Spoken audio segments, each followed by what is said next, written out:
Hello friends, welcome to IQ ज्ञान। तो आज हम 18 तारीख आज है 18 तारीख का आज हम हिंदू न्यूज़पेपर एनालिसिस करेंगे।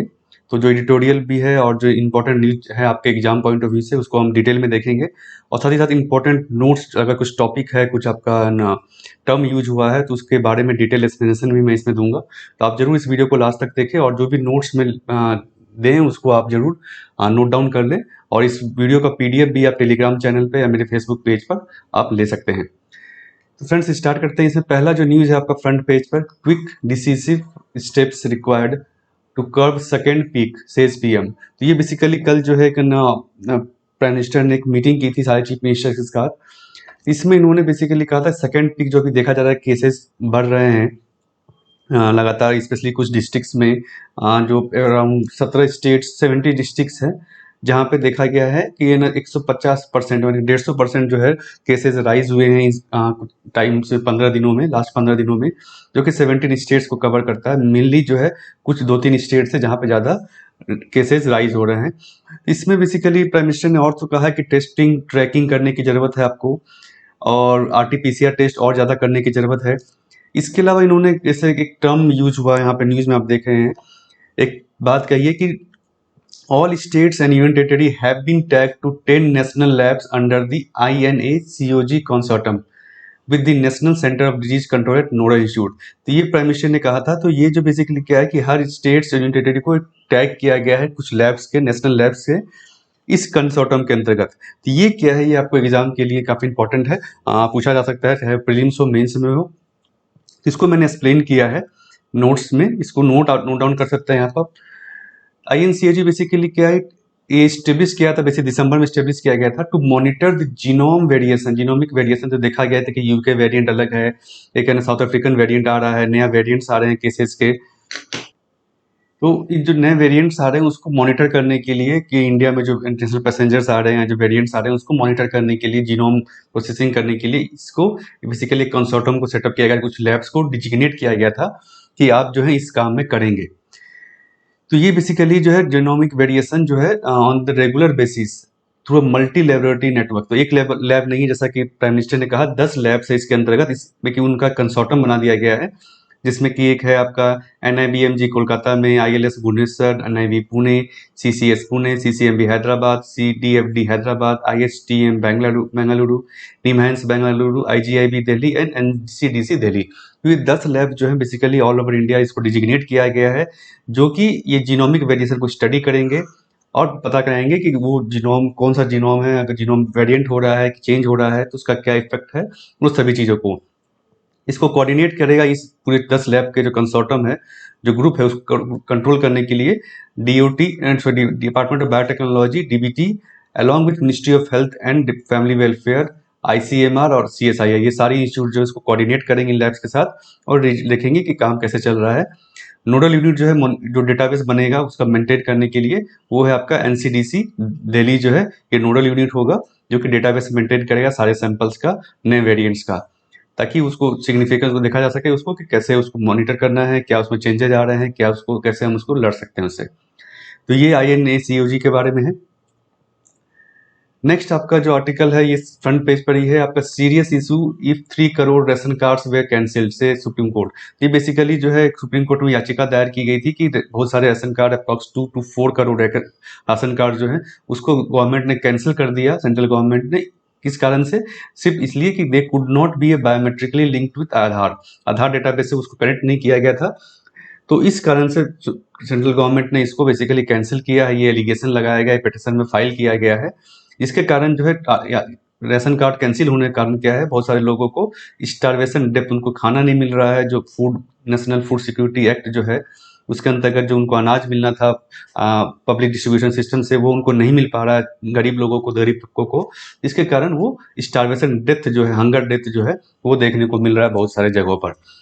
तो ये बेसिकली आपको जो है इसमें कुछ खास ज़्यादा इंपॉर्टेंट नहीं है। आप right to national food security act आप पढ़ सकते हैं, और राइट टू फूड क्या है बेसिकली, इसको आप एक्सप्लेन करने के लिए इसका क्या नेसेसरी है, इसके लिए मैंने इसको रखा है कि राइट टू फूड भले ही एक तरह से नहीं है implicitly but explicitly, but implicit उसमें बनाया गया है कि राशन कार्ड मतलब कि आप उसको राइट टू फूड दे रहे हैं कि वो फूड मिल सके, उसको टाइमली मिल सके, सही दामों पे मिल सके, और उस फूड, ये जो डेथ है, स्टारवेशन, हंगर डेथ, उसको हम रोक सके। तो इसके लिए पिटीशन बेसिकली दायर किया गया है। नेक्स्ट हम मूव करते हैं एडिटोरियल के ऊपर। पहला एडिटोरियल आपका pulling India's democracy back from the brink. तो ये बेसिकली जो है इंडियन डेमोक्रेसी, एक अभी थोड़ा दिन पहले एक है ना सर्वे हुआ था, इंटरनेशनल सर्वे, इंटरनेशनल रिपोर्ट आई थी, फ्रीडम हाउस, वाशिंगटन डीसी का ऑर्गेनाइजेशन है, और वैरायटी ऑफ डेमोक्रेसी प्रोजेक्ट, इन दोनों ने मिलकर एक सर्वे किया था, और जनरली करते हैं। उस रैंकिंग में इंडिया को बताया गया था कि इंडिया की डेमोक्रेसी जो इंडिया में काफ़ी नीचे चली गई, इंडिया में डेमोक्रेटिक फीचर्स जो है वो नहीं है उतने। तो इस चीज़ को लेकर के काफ़ी है ना डाउनग्रेड किया था, decided to downgrade India democratic rating, democracy में जो रेटिंग है वो रैंकिंग को कम किया गया था इंडिया का। तो उसको लेकर के गवर्नमेंट ने काफ़ी अपना, एक्सटर्नल फाइनेंस मिनिस्टर ने भी अपना, जो एक्सटर्नल अफेयर्स मिनिस्टर ने भी जो है उस पर अपना व्यू दिया था कि ये गलत है, रैंकिंग इनका है ना पैरामीटर सही नहीं है। इसको लेकर के बेसिकली राइटर ने इसके बारे में बताया कि डेमोक्रेसी में क्या हमें करने की ज़रूरत है, इंडिया को या वर्ल्ड में डेमोक्रेसी का मतलब क्या है एक तरह से। तो पहला जो क्या है, इंस्टीट्यूशनल चेक होना चाहिए सॉवरेन पावर पर। जैसे कि आपका पार्लियामेंट हो गया, आपका जो पार्लियामेंट उसके ऊपर चेक होने के लिए इंडिपेंडेंट पब्लिक इंस्टीट्यूशन की ज़रूरत है। तो उसके अलावा रेगुलर इलेक्शंस की ज़रूरत है, उसमें जो ट्रांसपेरेंट इलेक्शन हो, यूनिवर्सल एडल्ट सफरेज के द्वारा सभी को इलेक्शन होना चाहिए। इंडिपेंडेंट जुडिशरी होनी चाहिए जो कि चेक कर सके, कॉन्स्टिट्यूशन को देख सके कि मेंटेन हो रहा है कि नहीं, कॉन्स्टिट्यूशन ऑब्लिक जो रखा गया प्रावधान प्रोविजंस उसको फॉलो किया जा रहा है कि नहीं। उसके अलावा जो है इम्पावर्ड प्रेस का होना जरूरी है, जो कि देख सके, कि क्वेश्चन कर सके सरकार के अगेंस्ट में, सरकार से क्वेश्चन कर सके, सरकार की पॉलिसी को स्क्रूटनाइज कर सके, और पब्लिक को अवेयर कर सके, पब्लिक की तरफ से क्वेश्चन कर सके सरकार से। तो ये चीज़ों का जो होना किसी भी डेमोक्रेसी के लिए जरूरी है, जिस बेसिस पर ही डेमोक्रेसी जो रैंकिंग है या डेमोक्रेटिक आपका वैल्यूज जो है किसी देश में है या नहीं, उसको आकलन किया जा सकता है। ये एक तरह से पिलर्स ऑफ गवर्नेंस है, इलेक्शन, और आपने देखा इंडिपेंडेंट इंस्टीट्यूशंस, पब्लिक इंस्टीट्यूशन जो कि इंडिपेंडेंट हो, स्ट्रेंथन हो, और vibrancy and validity of press, और उसके अलावा जुडिशरी, इंडिपेंडेंट जुडिशरी। तो methodology and indicators are transmission में कहा गया कि जो इन्होंने इंडिकेटर्स यूज किए, जो इंटरनेशनल ये इंस्टीट्यूशंस ने डेमोक्रेसी का आकलन करने के लिए, उसको रैंकिंग करने के लिए, वो ट्रांसपेरेंट थे, पब्लिक है, और डेटा सेट जो है वो बहुत रिसर्चर्स ने इसको एनालाइज किया हुआ है। तो उस पर क्वेश्चन करना सही नहीं है, बल्कि हमें जो है देखने की जरूरत है कि कहाँ पे हम कमी रह गया, उसको हमें ठीक करने की जरूरत है। तो what drove decision to reduce, क्यों हमारा स्कोर कम हुआ है, इसको हमें देखने की जरूरत है। तो there key fact set in is a conception of democracy that is holistic, उनका कहना हॉलिस्टिक डेमोक्रेसी को वो देखते हैं, and gives considerable weight to the freedom of press. और उसमें जो उस रैंकिंग में जो वेटेज है अलग अलग इंडिकेटर्स पे, उसमें प्रेस को और इंडिपेंडेंस ऑफ जुडिशियल ब्रांच, जो जुडिशरी है उसके इंडिपेंडेंस को काफ़ी महत्व दिया गया है उस रैंकिंग में। तो इन चीज़ों पे हमें और ध्यान देने की ज़रूरत है कि कैसे हमारा रैंकिंग जो है कम हुआ है। इनफैक्ट यहाँ पे एग्जांपल दिया गया, जैसे कि इसी सेम इंस्टीट्यूशन ने ट्रम्प बैटर्ड यूनाइटेड स्टेट्स का भी रैंकिंग जो है कम कर दिया था डेमोक्रेटिक वैल्यूज पर, डेमोक्रेसी पे, ट्रम्प के समय में। तो ये चीज़ बताता है कि ये बायस इंस्टीट्यूशन नहीं है, ऐसा नहीं कि ये बायस्ड है कि वेस्टर्न के इन्फ्लुएंस में रहता है इंडिया के अगेंस्ट, क्योंकि वेस्टर्न इंस्टीट्यूशंस है तो इसीलिए उन्होंने इंडिया को रैंकिंग कम दी है, ऐसा कहना गलत है। तो हम इसको रैंकिंग को कैसे सुधार सकते हैं, तो पहली तो बात है आपको कि डेमोक्रेटिक क्रेडेंशियल्स को हमें अच्छा करने की जरूरत है, इलेक्शंस हो या ट्विटर कैंपेन से हम सिर्फ नहीं कर सकते हैं इस चीज़ को। दूसरा जो है, court and press must own up to their part of this debacle, तो उनको बढ़ाने की जरूरत है, कोर्ट को भी और प्रेस को हमें इंडिपेंडेंट करने की जरूरत है और पावरफुल करने की जरूरत है। और तीसरा है, सबसे जरूरी जो है, स्ट्रॉन्ग अपोजिशन की जरूरत है, opposition, without opposition to provide voters a viable alternative, elections loser is power. तो जब तक एक इलेक्शन में एक स्ट्रॉन्ग अपोजिशन नहीं होगा, एक वायबल अल्टरनेटिव नहीं होगा लोगों के पास, तो लोग जो है उसको चुन नहीं पाएंगे, किसी और को, सिर्फ गवर्नमेंट को ही चुनेंगे। तो स्ट्रॉन्ग अपोजिशन के होना भी बहुत जरूरी है किसी डेमोक्रेसी में। तो इन चीज़ों का आप नोट कर सकते हैं डेमोक्रेटिक वैल्यूज के लिए। डेमोक्रेटिक रिलेटेड क्वेश्चंस आए तो उसमें क्या क्या डेमोक्रेटिक वैल्यूज को इनकॉर्पोरेट करना है, क्या क्या और अच्छा किया जा सकता है डेमोक्रेसी के लिए। नेक्स्ट आपका आर्टिकल है, ये भी एडिटोरियल है, aligning a missile deal with destination Manila. ये बेसिकली फिलीपींस के साथ जो है इंडिया का एक डिफेंस मिसाइल डील हुआ था ब्रह्मोस मिसाइल को प्रोक्योरमेंट के लिए। इसमें बेसिकली उन्होंने बताया है कि ब्रह्मोस मिसाइल क्या है, ये बेसिक ये जो आपका रिसर्च एंड डेवलपमेंट, ये जो ब्रह्मोस का स्टार्ट हुआ था 1990 में। ब्रह्मोस एरोस्पेस करके इसको मैन्युफैक्चर करती है, जो कि एक ज्वाइंट वेंचर है इंडिया की डीआरडीओ और रशियन रशियन कंपनी एक है joint venture company, military industrial consortium. इन दोनों का एक ज्वाइंट वेंचर है ये ब्रह्मोस एयर स्पेस, जो इसको मैन्युफैक्चर करती है। पहला supersonic missile to inter service, हमारे सर्विस में पहला सुपरसोनिक मिसाइल जो इंटर हुआ है सर्विस में, हमने इनकॉर्पोरेट किया है। इसका स्पीड शुरू में था मैक 2.8, अभी इसको नया वर्जन भी लाया गया है जिसका स्पीड और भी इसका अच्छा है। तो मिसाइल ये क्यों अच्छी है, ये काफ़ी, ये तो स्पीड अच्छा है, रेंज इसका काफ़ी लंबा है, नए वर्जन में 400 किलोमीटर तक इसका क्षमता है। उसके अलावा ये जो है इतना स्पीड हाई है, इसीलिए जो है making it easier to target and neutralise advanced fighter jet. तो फाइटर जेट को, एडवांस फाइटर जेट को भी ये न्यूट्रलाइज कर सकती है, क्योंकि इसका स्पीड जो है 2.8 या उससे ज़्यादा भी है बहुत कुछ कुछ वेरिएंट्स में। हाइपरसोनिक का भी इसको डेवलप किया जा रहा है मैक 5 के स्पीड में। मतलब कि मैक जो है बेसिकली साउंड का स्पीड हो गया आपका, साउंड से 5 गुना ज़्यादा स्पीड। तो ये तो हो गया ब्रह्मोस के बारे में। इसके बाद उन्होंने बताया कि डिफेंस डील कैसे इंडिया के लिए इम्पोर्टेंट है, क्या इसका स्ट्रेटेजिक इम्पोर्टेंस है, क्या इसका जो जियोपॉलिटिकल इम्पैक्ट है, वो उन्होंने बताया है।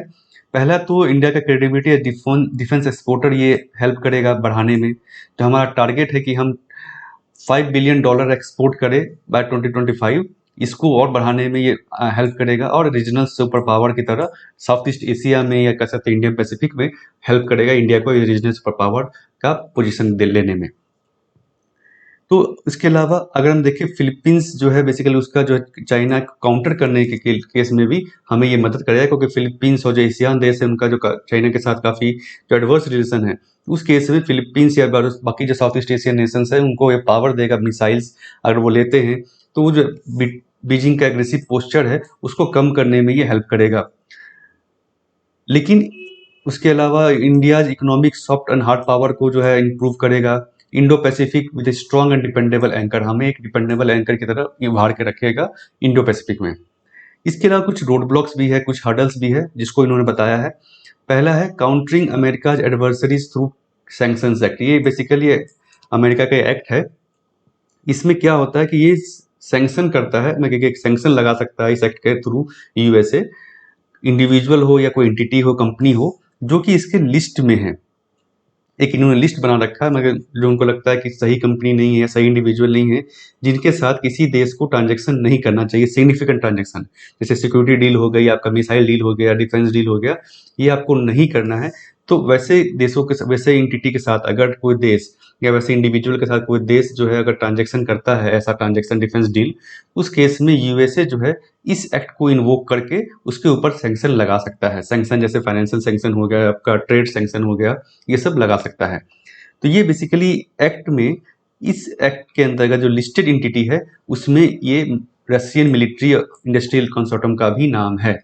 तो ये कहना है इसमें कि ये एक हर्डल हो सकता है।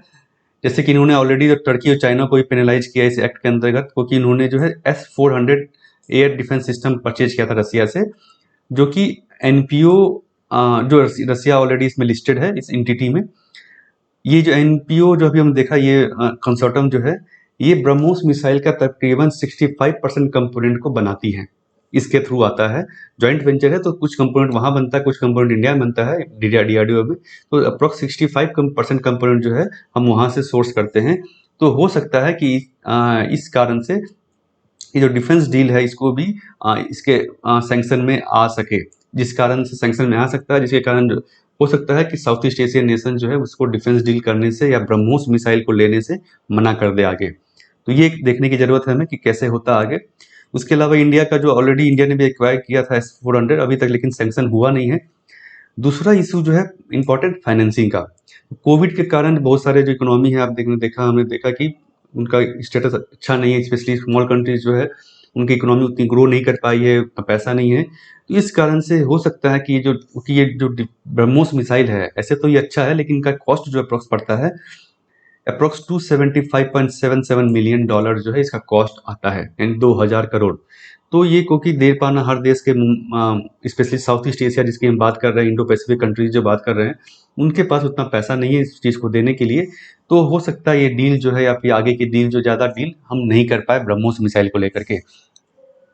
तो फिलीपींस के साथ इंडिया ने क्या किया है कि है ना, इंडिया ने $100 मिलियन का क्रेडिट दिया, लाइन ऑफ क्रेडिट दिया है ताकि फिलीपींस इसको परचेज कर पाए। तो ये दो मेजर हर्डल है इंडिया का बेसिकली हम कहे अभी के समय में, और ब्रह्मोस मिसाइल को लेकर के अभी के समय में डील करने का, स्पेशली एशियान कंट्रीज के साथ। तो इसको आप ध्यान रख सकते हैं, काटसा क्या ये आप अपने समझ लिया, और ये बेसिकली ब्रह्मोस क्या है इसको भी आपने समझा, और उसके अलावा डिफेंस और सिक्योरिटी पर्सपेक्टिव से जो पेपर 2 है आपका, या पेपर 3 जो है इंटरनेशनल सिक्योरिटी, उसके पर्सपेक्टिव से भी आप इसको लिख सकते हैं, कैसे इंडिया जो है स्ट्रेटेजिकली अच्छा या जियोपॉलिटिकली एक अपना जो पोजीशन है उसको अच्छा कर सकता है। ब्रह्मोस मिसाइल जो इसके अलावा कुछ इंपॉर्टेंट नोट्स है इसके बारे में। ये नाम जो है बेसिक पड़ा है आपका ब्रह्मपुत्रा और मोस्कवा रिवर जो रशिया की रिवर है, इन दोनों को मिल करके ये ब्रह्मोस जो है इसका नाम पड़ा है। तो ये ज्वाइंट वेंचर जैसा हमने देखा डीआरडीओ और यहाँ जो रशिया की कंपनी है, ये टू स्टेज मिसाइल है। एक है आपका solid propellant booster first stage में, और दूसरा है लिक्विड रैमजेट इंजन। इसका बहुत सारा वर्जन है ना इंडिया ने डेवलप किया, इंडिया और की रशिया ने। जैसे कि लैंड वर्जन भी है आपका, वारसी वेरिएंट सबमरीन से भी इसको फायर किया जा सकता है, फाइटर जेट से भी इसको हम फायर कर सकते हैं, टेस्ट कर सकते हैं, इसको टेस्ट भी किया गया है। ये एक क्रूज मिसाइल है जिसका मतलब होता है कि unmanned self propel guided vehicle जिसको कहा जाता है। तो वो वैसा ये है जो कि बहुत सारे अपना फ्लाइट के समय में वो बेसिकली सेल्फ प्रोपेल्ड है, जो कि एरोडायनेमिक्स को यूज करके अपना फ्लाइट करता है और डेस्टिनेशन पे जा सकता है। स्पीड की अगर हम बात करें, जैसा हमने देखा मैक 2.8 मैक 5, तो ये स्पीड क्लासिफिकेशन है बेसिकली सबसोनिक। सबसोनिक मतलब हो गया 0.8 मैक, मतलब साउंड की स्पीड से थोड़ा कम। सुपरसोनिक साउंड की स्पीड से ज़्यादा 2-3 मैक जो है उसको सुपरसोनिक कहा जाता है। हाइपरसोनिक क्या हो गया, जब 5 मैक यानी 5 साउंड की स्पीड से 5 गुना तेजी से जा सकता है, उसे हम कहते हैं हाइपरसोनिक मिसाइल। तो ये साउंड के स्पीड के बेसिस पे क्लासिफिकेशन है अलग अलग मिसाइल्स का।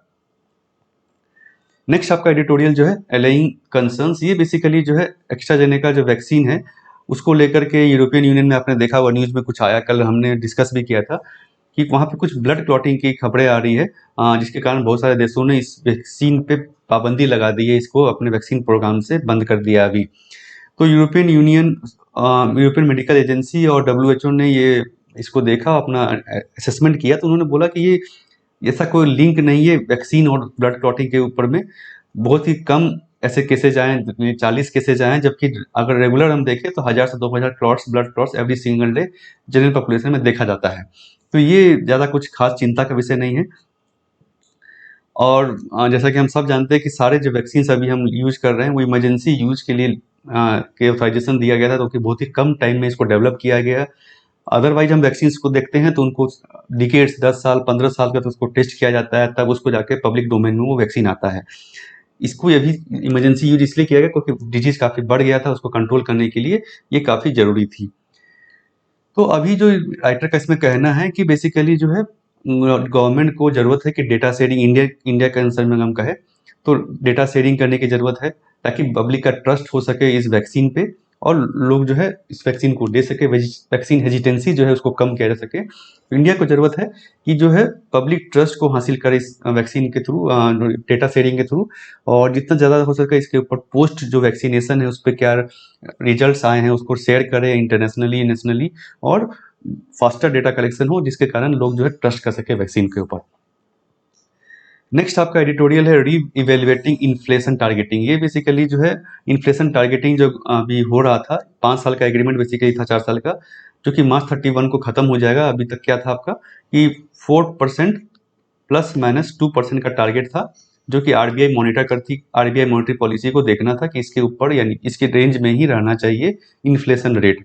ये अभी जो एग्रीमेंट है बेसिकली वो खत्म हो रहा है मार्च 31 को, उसके बाद क्या होता है वो देखने की जरूरत है। तो इस पे बेसिकली राइटर ने कुछ कहा है कि इन्फ्लेशन टारगेटिंग इंटरेस्ट रेट के अलावा भी हमें बाकी चीज़ों को देखने की जरूरत है, किंतु कुछ खास इंपॉर्टेंट नहीं है। इन्फ्लेशन के ऊपर में और मॉनेटरी पॉलिसी के ऊपर में या मॉनेटरी पॉलिसी कमेटी के ऊपर मेरा वीडियो है डिटेल में, उसको आप देख सकते हैं इकोनॉमिक के प्लेलिस्ट में जाकर के। नेक्स्ट आपका आर्टिकल है, ये भी एडिटोरियल है आपका, लुकिंग बियॉन्ड प्राइवेटाइजेशन। तो ये बेसिकली जो अभी पब्लिक सेक्टर बैंक को लेकर के प्राइवेटाइजेशन के गवर्नमेंट का जो एजेंडा है, प्लान है, उसको लेकर के एक राइटर ने बेसिकली लिखा है कि क्यों प्राइवेटाइजेशन जो है सही नहीं है, उसके अलावा हमें देखने की ज़रूरत है। तो इसमें पहले इन्होंने बताया कि पब्लिक सेक्टर बैंक कैसे इंपॉर्टेंट है, तो वो आप नोट कर लें कि कैसे इंपॉर्टेंट है पब्लिक सेक्टर बैंक का, क्या रोल है इकोनॉमी में या इंडिया इन जनरल। तो भाई प्राइवेटाइजेशन से ये सही बात, इफिशियंसी, अगर जो गवर्नमेंट का कहना है कि इफिशियंसी आती है या एसोसिएटेड रिस्क कम हो जाता है, लेकिन अगर हम वर्ल्ड ओवर देखें तो काफ़ी प्राइवेट बैंक्स जो है फेल हुए हैं। हमने देखा बैंकिंग क्राइसिस वर्ल्ड ओवर हमने देखने को मिला है। तो ये कहना कि प्राइवेट बैंक इफिशियंट होते ज़्यादा, बहुत ही रिस्क उनका कम होता है, तो ये कथन जो है सही नहीं है एक तरह से। उसके अलावा बहुत सारे जो प्राइवेट कॉर्पोरेट एंटिटीज हैं उनका बहुत सारा एनपीएज हैं, बैंकिंग एनपीएज भी हैं प्राइवेट बैंक्स में भी, इंडिया में भी, बाहर में भी। तो सिर्फ प्राइवेट बैंक इन सब चीज़ों से अलग होंगे या उनमें कोई एनपीए नहीं होगा, ये कहना गलत है। तो इन्होंने बात किया basically private public sector bank कैसे इंपॉर्टेंट है। तो नेशनलाइजेशन के पहले अगर हम देखें, नेशनलाइजेशन हुआ था 1969 में हुआ था आपका, और 1980 में हुआ था फिर बाकी। तो नेशनलाइजेशन के पहले क्या था कि स्टेट बैंक ऑफ इंडिया को छोड़कर ज़्यादातर बैंक जो प्राइवेटली ओन थे, लेकिन और क्या था, ज़्यादातर वो जो बेनिफिट किसको होता था, रिच और पावरफुल को, उन्हीं को पैसा मिलता था क्रेडिट के लिए, कॉर्पोरेट सेक्टर को ही पैसा मिलता था। अगर हम छोटे बोरोवर्स की बात करें, छोटे मंझले लोगों की, उनको क्रेडिट नहीं मिल पाता था, उनको अगर कोई ब्याज रकम चाहिए तो वो उनको मिलना मुश्किल था। लेकिन नेशनलाइजेशन के बाद क्या हुआ, बैंकिंग सेक्टर काफ़ी ट्रांसफॉर्म हुआ, इससे जॉब मिला, क्रेडिट फैसिलिटी जो है एग्रीकल्चर सेक्टर को भी क्रेडिट मिला, गरीब लोगों को क्रेडिट मिला, एम्प्लॉयमेंट जनरेशन हुआ, आपका पॉवर्टी एलिविएशन हुआ, काफ़ी कुछ, मतलब कि इसमें रूरल डेवलपमेंट हुआ। रूरल एरिया को पहले क्रेडिट नहीं मिलता था, गवर्नमेंट को क्रेडिट नहीं मिलता था, उतना पैसा नहीं था। तो ये सब चीज़ें जो है वैसे इंफ्रास्ट्रक्चर हुआ आपका, इंफ्रास्ट्रक्चर सेक्टर को, या छोटी मोटी स्पोर्ट कंपनी जो है एजुकेशन सेक्टर में, ये सब हमें देखने को मिला पब्लिक सेक्टर बैंक के कारण ही, जो कि नेशनलाइजेशन के बाद काफ़ी प्राइवेट बैंक जो थी वो पब्लिक सेक्टर बैंक बन गई, जिसके कारण गवर्नमेंट का उस पर कंट्रोल हुआ, और उन्होंने जो रूरल डेवलपमेंट या कह सकते ओवरऑल डेवलपमेंट जो है या बैलेंस डेवलपमेंट जो है उस पर फोकस रहा गवर्नमेंट का, जिसके कारण हमने ये सब देखने को मिला। तो इससे कारण क्या हुआ, इक्विटेबल रीजनल ग्रोथ हमने देखा। जो अभी पहले क्या था, कुछ स्टेट्स या कुछ रीजन में ही ग्रोथ था, डेवलपमेंट था, वहाँ पे बैंकिंग कंपनियाँ थी, वहाँ पे उनको क्रेडिट मिलता था, बाकी जगह को क्रेडिट नहीं मिलता था, बाकी स्टेट्स को क्रेडिट नहीं मिलता था। जो पहले सिर्फ 1833 बैंक ब्रांचेस थे रूरल एरिया में 1969 तक में, 1995 में अगर हम देखें नेशनलाइजेशन के बाद, तो 33,000 बैंक हो गए, ब्रांचेज हो गए रूरल एरिया में। वो ये काफ़ी पुराना डेटा है, आप समझ सकते हैं, 20 साल पुराना डेटा है आपका, 20 साल से ज़्यादा। तो ये जो है काफ़ी अभी और बढ़ गया है। तो ये हमें देखने का, हमारे रूरल एरिया में भी बैंक्स खुल रहे हैं। इसके अलावा इससे क्या हुआ कि जो लोग मनी लेंडर पे डिपेंड होते थे वहाँ रूरल एरिया में, जो काफ़ी हाई इंटरेस्ट चार्ज करता था, ब्याज काफ़ी हाई होती थी, तो उससे लोगों को छुटकारा मिला। लोग जो है फॉर्मल क्रेडिट सिस्टम में आए, काफ़ी लोग, चाहे वो फार्मर हो, गरीब लोग हो। उसके अलावा वर्किंग कंडीशन ऑफ एम्प्लॉय जो पहले थी बैंक्स में, प्राइवेट बैंकों में, वो काफ़ी इंप्रूव हो गई, क्योंकि उनको सोशल सिक्योरिटी स्कीम्स मिला, स्टेट ने इंश्योर किया कि वेजेज आपको सही वेज मिल रहा हो। सोशल सिक्योरिटी स्कीम जो है, जैसे कि आपका रिटायरमेंट बेनिफिट्स हो गया या फिर हेल्थ बेनिफिट्स हो गया, वो सब मिल रहा है कि नहीं मिल रहा है। ये एम्प्लॉई जो फैसिलिटीज़ है वो भी मिली उसमें। इसके अलावा लोगों का ट्रस्ट भी जो है, आज भी देखें तो स्टेट बैंक ऑफ इंडिया पे या पब्लिक सेक्टर बैंक पे ज़्यादा ट्रस्ट है compare to private sector bank, specially rural area में अगर हम देखें तो। इसके अलावा इसका क्या रोल है कि कंट्री सेल्फ सफिशिएंट इन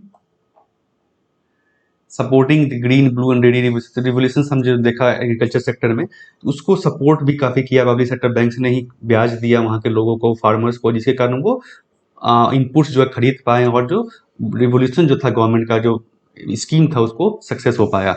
इसके अलावा इंफ्रास्ट्रक्चर डेवलपमेंट में हम देखें तो काफ़ी रोल रहा है पब्लिक सेक्टर बैंक का। इसके अलावा जो गवर्नमेंट बात करती है इफिशियंसी नहीं है, प्रॉफिट्स नहीं है, तो काफ़ी प्रॉफिट भी इनको हुआ है, गवर्नमेंट को दिया इन्होंने, प्रॉफिट भी कमाया है पब्लिक सेक्टर बैंक्स ने। तो instead of strengthening PSB, starving them of required capital human resource. तो ये जो बेसिकली गवर्नमेंट को क्या करना चाहिए कि स्ट्रेंथन करना चाहिए और पब्लिक सेक्टर बैंक को, न कि उसका कैपिटल आप कम कर रहे हैं या ह्यूमन रिसोर्स को आप कम कर रहे हैं, हटा रहे हैं। उसके अलावा हमको ज़रूरत क्या है कि और हम उसको स्ट्रेंथन करें, न कि प्राइवेटाइज कर दें। इनका ह्यूज नेटवर्क जो है बैंक ब्रांचेज का, तो it could lead to denial of convenient and economic banking services. तो अगर ऐसा होता है, प्राइवेटाइजेशन होता है, स्पेशली रूरल एरिया में, क्या होगा, जो कॉमन मैन है उनको बेसिकली क्रेडिट मिलना, जो हमने देखा था नेशनलाइजेशन के पहले, वैसा ही हो जाएगा। बहुत सारे कॉमन मैन को क्रेडिट मिलना मुश्किल हो जाएगा। मोनोपोली का रिस्क है कि हो सकता है जो मोनोपोली हो जाए कुछ बैंकों का, कुछ कंपनियों का, कुछ कंपनी को ही क्रेडिट मिले। इसके अलावा कार्टेलाइजेशन, जो कार्टेलाइजेशन क्या होता है कि बेसिकली कुछ बैंक जो है अपने आप में ग्रुप बना लिया उन्होंने, और वो कुछ लिमिटेड लोगों को ही अपना जो लोन देंगे, लिमिटेड लोगों को ही अपना क्रेडिट देंगे, रूरल एरिया में नहीं, कुछ अर्बन सेंटर्स में या कुछ स्टेट्स को ही हो सकता है वो पैसा दे, क्रेडिट दें। तो ये सब होने का चांसेज हैं, रिस्क है। तो जरूरत क्या है हमें करने की, स्पेशली पहला तो पब्लिक सेक्टर बैंक और स्ट्रेंथन करने की जरूरत है। इसके लिए क्या जरूरत है, required to recovery stringent measure are required to recover large corporate stress assets. तो जो कॉर्पोरेट का स्ट्रेस एसेट है एनपीए जो है उसको रिकवर करने के लिए हमें और स्ट्रिंजेंट मेजर लेने की जरूरत है। जैसे कि हमें जो है क्रिमिनल लॉ लाने की जरूरत है, अगर कोई विलफुल्ली डिफॉल्ट करता है तो स्ट्रॉन्ग रिकवरी लॉ लाने की जरूरत है। विलफुल डिफॉल्टर के अगेंस्ट हमें स्ट्रॉन्ग एक्शन, क्रिमिनल एक्शन लेने की जरूरत है। इसके अलावा to bring suitable statutory framework to consider wilful defaults, ये हो गया। दूसरा आपका है टॉप एग्जीक्यूटिव्स जो हैं बैंक्स में, उसको एग्जामिन करने की जरूरत है, उस सिस्टम को एग्जामिन करने की जरूरत है, ताकि वहाँ पे अकाउंटेबिलिटी हम और ला सके। जिस तरह से प्राइवेट बैंक्स में है उस तरह से हम वहाँ पे भी अकाउंटेबिलिटी का प्रोविजन और ज़्यादा इंश्योर कर सके, जिसके कारण हमें वो प्राइवेटाइजेशन की जरूरत नहीं है, बेसिकली हमें उसमें और चेंजेस लाने की जरूरत है पब्लिक सेक्टर बैंक्स में। नेक्स्ट जो आपका आर्टिकल है ये है frame rules for amicus curiae. ये बेसिकली जो है सॉलिसिटर जनरल ने कहा था कोर्ट को कि आप एमिकस क्यूरी जो है उसका कोई रूल डिफाइन नहीं कि उनका क्या जुडिक्शन होना चाहिए। कोर्ट अपॉइंट तो कर देती है, बट वो बहुत बार क्या होता है कि वो इंटरफेयर करते हैं वर्किंग ऑफ जो इंटिटी है। यहाँ पे जैसे इन्होंने कहा है court appointed amicus curiae tend to even interfere in the running of organisation such as CBI. तो जो एमिकस क्यूरी है बेसिकली बहुत बार उनका रेगुलर वर्किंग एडमिनिस्ट्रेशन जो है इंस्टीट्यूशन का, उसको भी इंटरफेयर करते हैं कि आप ऐसे कीजिए वैसे कीजिए। तो ये आपको जरूरत है कोर्ट को कि एक रूल फ्रेम करे कि उनका क्या जुरिडिक्शन होना चाहिए, उनका रोल क्या है स्पेशली डिमार्केट करने की। तो एमिकस क्यूरी जो है इसके लिए मैंने कुछ नोट्स रखा है जो आपको हेल्प करेगा। सिंपल लैंग्वेज की बात करें, अगर एमिकस क्यूरी का मतलब होता है फ्रेंड ऑफ द कोर्ट। तो ये क्या है, बेसिकली कोर्ट को असिस्ट करने के लिए कि मान लीजिए कोई केस है या पीआईएल है जिसमें कि कोर्ट के पास उतना इन्फॉर्मेशन नहीं है, उतनी जानकारी नहीं है, उस चीज में कोर्ट जो बेसिकली क्या है, किसी एक लॉयर को, एक पर्सन को एमिकस क्यूरी अपॉइंट करता है, जो कि कोर्ट के सामने जो उससे रिलेटेड इन्फॉर्मेशन रखता है, एक थर्ड पार्टी व्यू रखता है basically. Assist the court in furnishing information देना, एडवाइस करना किसी केस के ऊपर में, मान लीजिए टेक्निकल एक्सपर्टीज चाहिए कोर्ट को, टेक्निकल मान लीजिए कुछ उसमें चाहिए इन्फॉर्मेशन की क्या हो सकता है जो कोर्ट के पास मालूम नहीं है, तो उस केस में वो एडवाइस दे सकता है कोर्ट को फैक्ट के बारे में। He is not a party to a lawsuit, तो पार्टी नहीं, जैसे डिफेंस हो गया, प्रोसिक्यूशन हो गया, वो पार्टी नहीं है दोनों में से कोई भी, वो तीसरा पर्सन है जो कि कोर्ट को बस असिस्ट करने के लिए वहां पर है। तो उसका इंटरेस्ट नहीं है कुछ भी, लॉसूट का आउटकम कुछ भी हो, चाहे डिफेंस के पक्ष में हो या पिटिशनर के पक्ष में हो, उसको उससे कोई लेना देना नहीं है। May not participate except by the leave of court, यानी वो पार्टिसिपेट नहीं करता है कोर्ट प्रोसीडिंग में जब तक कि कोर्ट उसे कहे नहीं। वो कोर्ट बस बेसिकली एडवाइस करता है कि इसमें क्या फैक्ट्स हैं, क्या फिगर्स हैं, क्या एडवाइस है, उसका टेक्निकल व्यू क्या है। अलग अलग सिचुएशन में इसको हेल्प कोर्ट लेती है बेसिकली। ऐसे कुछ पीआईएल है जो इंपॉर्टेंट पीआईएल है जिसमें टेक्निकल मैटर्स भी है, तो उसको जांचने में, उसमें एडवाइस लेने के लिए, उसमें डेटा और लेने के लिए, कुछ इन्वेस्टिगेशन करने की, जैसे कि पहले भी हुआ है कुछ राइट्स केसेस में गवर्नमेंट ने जो इन्वेस्टिगेट करने के लिए एक एमिकस क्यूरी को अपॉइंट कर दिया। या फिर बहुत बार होता है डिफेंडिंग द एक्यूज, तो एक्यूज को डिफेंड करने के लिए मान लीजिए एक्यूज बहुत पुअर है, उसके पास लॉयर को अफोर्ड करने का पैसा नहीं है, या वो रिक्वेस्ट करता है कोर्ट को कि आप ही हमें एक लॉयर दे दे। या फिर क्रिमिनल जो कि कोई लॉयर इंगेज करना नहीं चाहता, उसको किसी लॉयर पे विश्वास नहीं, तो उस केस में हो सकता है कोर्ट जो है एमिकस क्यूरी अपॉइंट करे और इनका पक्ष जो है बेसिकली एक थर्ड पार्टी जो पक्ष जो है वो रख सके। तो ये होता है एमिकस क्यूरी। तो फ्रेंड्स ये था आज का वीडियो। हो सकता है आपको वीडियो पसंद आया हो तो जरूर लाइक करें और शेयर करें फ्रेंड्स के साथ, और सब्सक्राइब करें इस चैनल को। आप मुझे सब्सक्राइब करके आप बेल नोटिफिकेशन भी दबा सकते हैं ताकि आपको नोटिफिकेशन आ जाए, और आप मुझे सोशल मीडिया पे भी फॉलो कर सकते हैं। Thank you friends.